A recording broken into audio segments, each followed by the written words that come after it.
Hi, you've reached me at my sewing practice. My name is Kathy. This is Friday Sews, and I have had a bumper week. I have so much sewing content this week, so stick around and listen hard because I'm gonna go fast.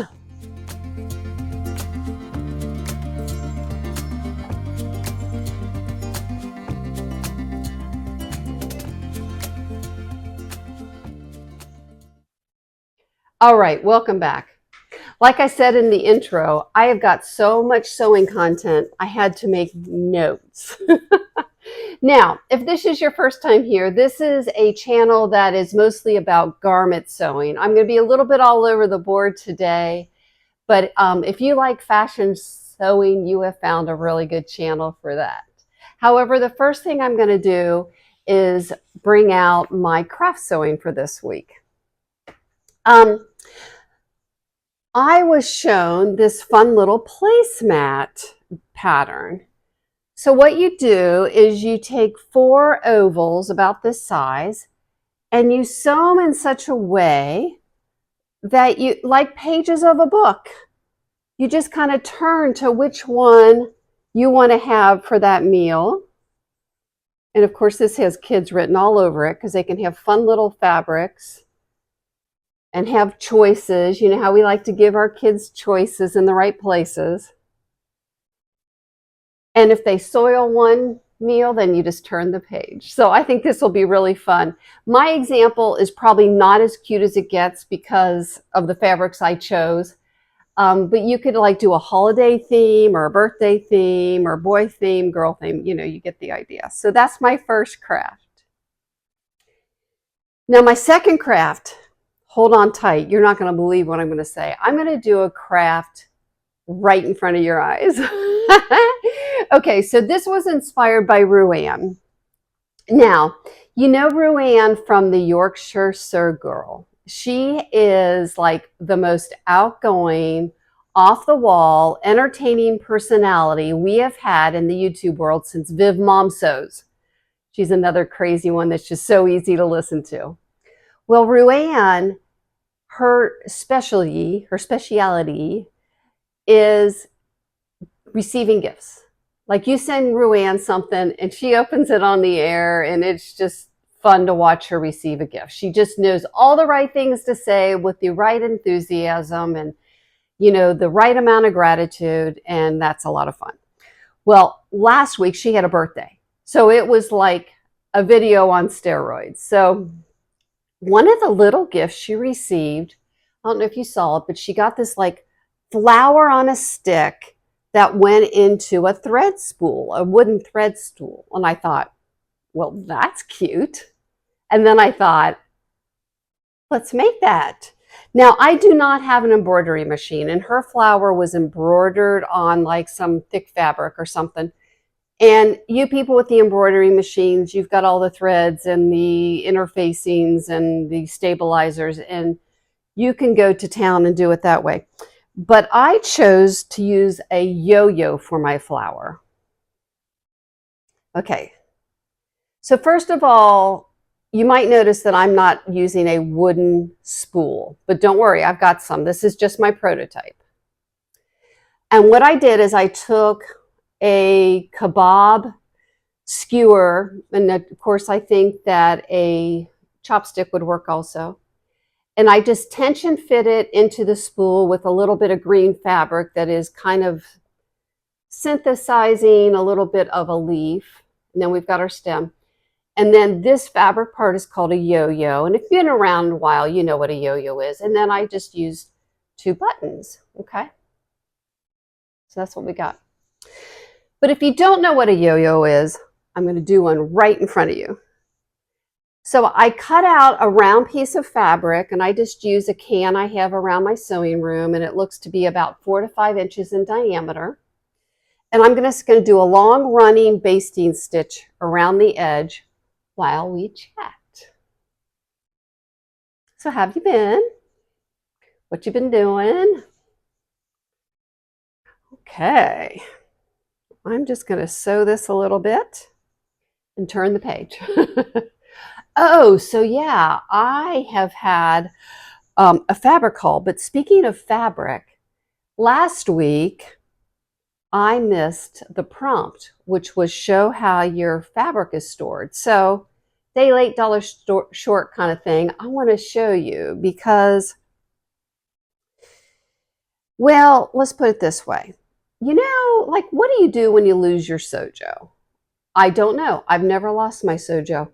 The only time I've slowed down my sewing is when I took a hiatus from sewing to go on what I call my minimalist journey, where I purged the house of too much stuff and I went through everything, but I said I was not going to go to my hobby room.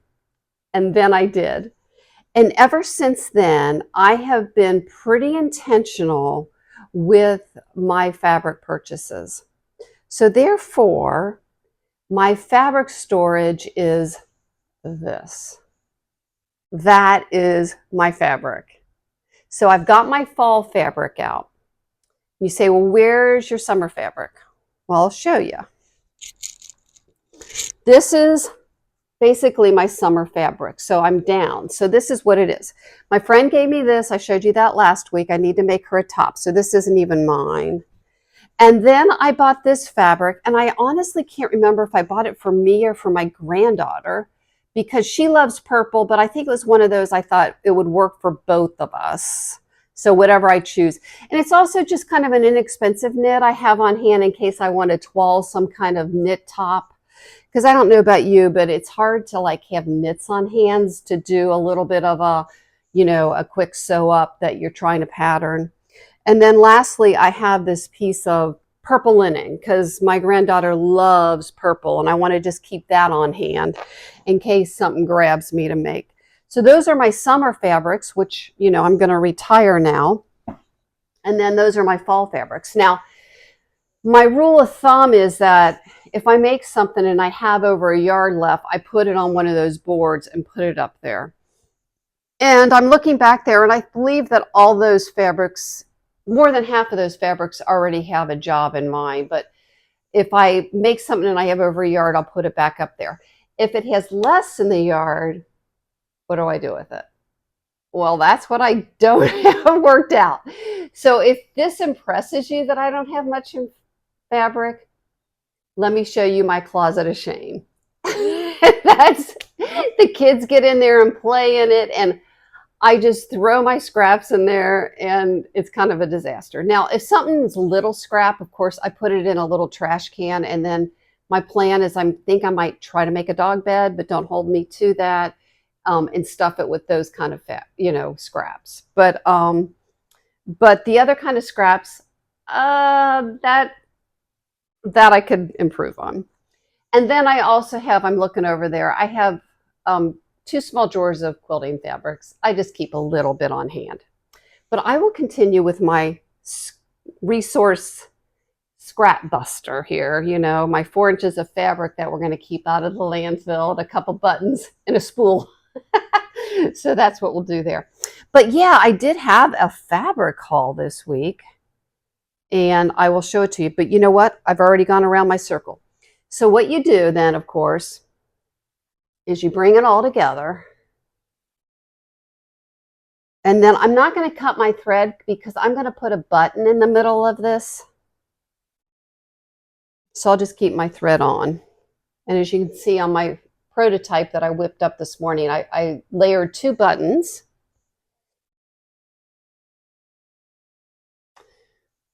So yes, I've got my little circle, and now it looks like a little shower cap or a lunchroom lady hat, or what I wore my whole career, a surgical hat. And so then I have got a button. Where are you, button? Okay, I lost my button. But I will use this. I was going to use this as an accent, but it's a little bumblebee. Just looking to see if I had a button down there. They had a super high range fabric called Milk.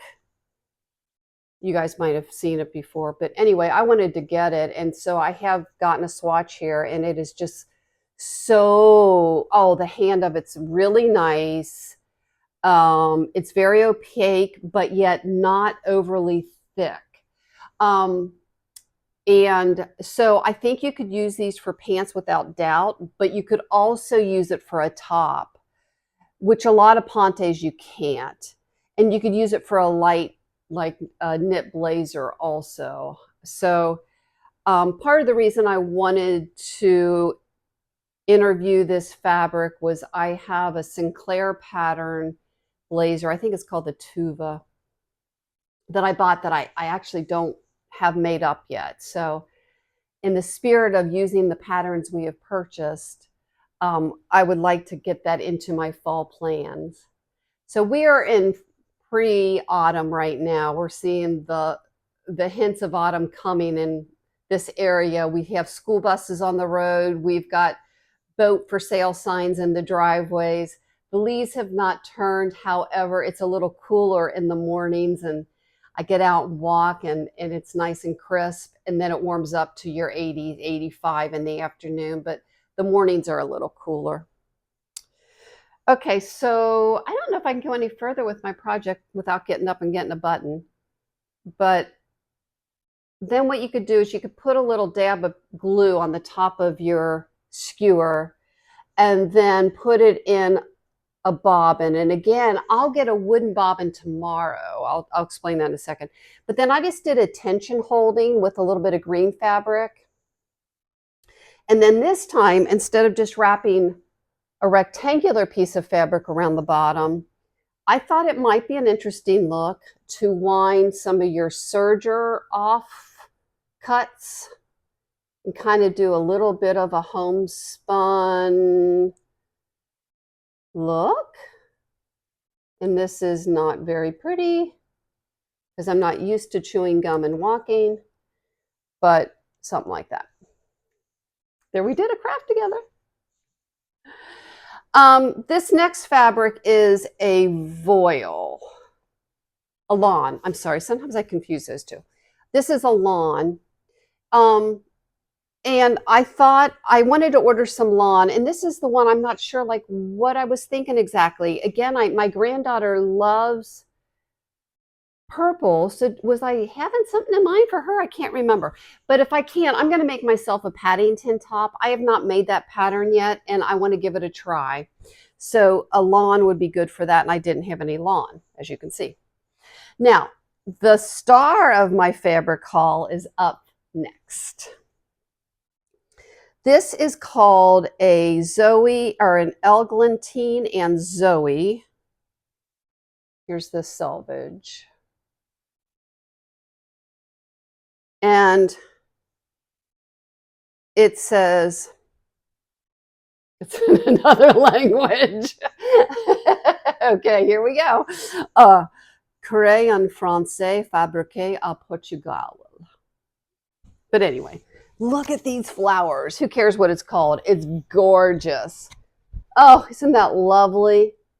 And I mean, what a beautiful fabric. Oh my goodness, I'm just so excited. Do you think I like this color? There's more information on that. Hold on. I told you this video is chock full. I got to talk fast. Okay, so what this is going to be is the Friday Pattern Company Sagebrush. Okay, now this fabric was expensive. I can't remember, but I, you know me, I'm kind of intentional with my spending, so I'll put it in the notes. So I need to do a dry run on that sagebrush, which I always call a toile. That's just what I call it. So I got this fabric, which I really love also, but it was less expensive. And so they're both viscose, nice fabrics. Seriously, this feels just as good as the other. It's just that I guess the pattern design is not as exclusive. So I'm going to make a sagebrush out of that. And I'm on to another page of my notes, just like Johnny Carson makes. Okay. The make, I had to write this down because I forgot last week. My make of the week is the Laurel dress. It's a pattern for a dress, a knit dress that has a square neckline and an optional tiered or just a plain skirt. And you can either have a sleeveless bodice or a flutter sleeve, I guess you call that, bodice. And you can either buy it, well, it's free. It's a free pattern, and it's so cute. So it comes from Little Lizard King for the girl range, and this is my granddaughter in it. And I just got a plain pink because I just thought she loves pink, she loves purple. Like sometimes it's just easier to do solids. So I did pink. And what that is, it's a spandex cotton blend, very nice Laguna from Robert Kaufman, which you can buy easily off of Amazon. So that's the fabric. And if you like that dress a lot, you can also buy it in a woman's size. Again, I said buy, but it's a free pattern. And yes, and let me think if I can pull this out of my head, her name. There's a gal called Delilah. I think it's Delilah.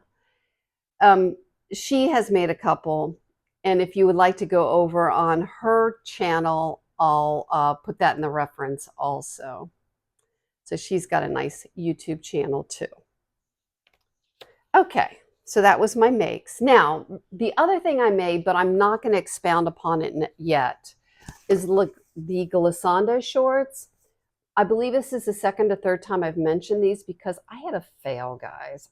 It was a little traumatizing, so I had to like put it down for a little bit. But there's a lot to this story, so I'm going to do a separate video on it. But essentially, I made these glissando shorts this week, and they're all finished except for one more pocket. I mean, I literally sewed the buttonhole on this morning in the button. But anyway, they're ready to go, but I'm going to talk to you about that in another video. So that's my next make. And that also kind of spills into what I'm going to do next week for sewing is I'm going to kind of focus on jeans. And I've got a book on order about jeans, and I'm going to just call those glissandos in a twill jeans because, I mean, it's everything but. Okay, socially, I'm a part of that group called Stitch. It's a volunteer organization where we teach refugees how to sew. And we went to the Kentucky State Fair to show our ministry. And that was a lot of fun. I'd never really been to a fair. It was not to sell our goods, but to just dog and pony the ministry and the group. And so here's a picture of that. And I'll also insert a couple pictures of some beautiful quilts that won prizes at the Kentucky State Fair. And our little craft we did in demonstration we did in front of everyone is we made, well, the English call it bunting and we call it pennants here in America. And we tried to use kind of ethnic fabrics. And then it was actually a commission. There's a church and the Kentucky Refugee Ministry itself, I believe, that wants to use these in their buildings. So anyway, it was a commission. So that was a lot of fun. And then also at Stitch, as I've told you, we get tons of donations. The whole ministry is run on donations, and then the women make things and sell them and get 100% of the profit. So that's one of the fingers of the goals of that ministry. Well, as we get donations, a lot of times there is a bunch of thread that will be on wooden spools. So we have boxes of wooden spools that we really don't know what to do with. So I thought I'll show Janet this little thing. And I mean, I know it's not like sewing intense, but I bet you the girls would have fun making it. And if not, maybe even the volunteers. And we could just sell them for a couple dollars of extra money. The other social sewing group I'm in is the Sewing Jewels Club I created about a month ago. And I still don't want to totally tell you about my club, but we did progress. I was hoping we would finish our skirts this week, and I'll show you our progress shots, but we're going to have to finish them next week because what happened is, the reason I'm bringing it up this week is a few of you have asked me about that pattern, and I don't have it in front of me, but again, I'm showing you pictures. And let me just say that although it's a wrap dress, well, View B is a wrap dress, but it's kind of a really fitted and structured wrap dress. So view A is just a straight up, I said dress this whole time and I meant skirt.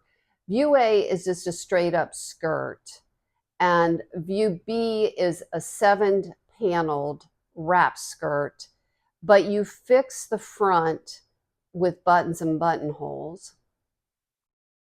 So as far as my preview of a view, review, I would say that it's definitely an easy pattern without doubt, but you can get a little bit confused on the 7 panels, so just watch yourself there. And the reason we didn't finish this week is we're making a modification so that it will be more of a true wrap skirt. So instead of having a separate sash, and that's what you're seeing there, even though it's not totally evident on the pattern envelope, is that tie is a totally separate sash. And we are going to integrate it into the skirt so that it becomes more of a true wrap skirt. With everyone having fluctuating weights these days, you need that, but specifically Rachel is pregnant, and she's got the cutest little baby bump, and she wants to be able to wear it before, during, and after pregnancy, and she just looks really good in these kind of skirts, and so we're going to do that. Colleen just has a cute figure, and she doesn't really need it probably to go up and down, but she wanted it that way too, so that's what we're doing. And my version of it, quite honestly, is for my daughter. That pattern, the smallest size is like a 23-inch waist. That is so small that my 8-year-old granddaughter has a 22-inch waist. Like, that's how small 23 inches is. And it goes up to a 30-inch waist. Now, I'm assuming there's another pattern envelope, if not two. I haven't looked into it, but that particular envelope I have, I don't fit into. So I'm making it for my daughter, who is good for her petite. So that's what's going on with my sewing jewels. Like I said, one of my sewing jewels helped me design this necklace. Yeah, okay. The other thing I'm wearing today, besides my design necklace with my sewing jewel friends, is a t-shirt. Okay, so this is a plantain t-shirt I've had for a while, but do you remember how I started kind of introducing my sewing to dyeing? Well, I had heard that, where am I on my time? 24 minutes. Okay, cut to the chase. I did some avocado dyeing.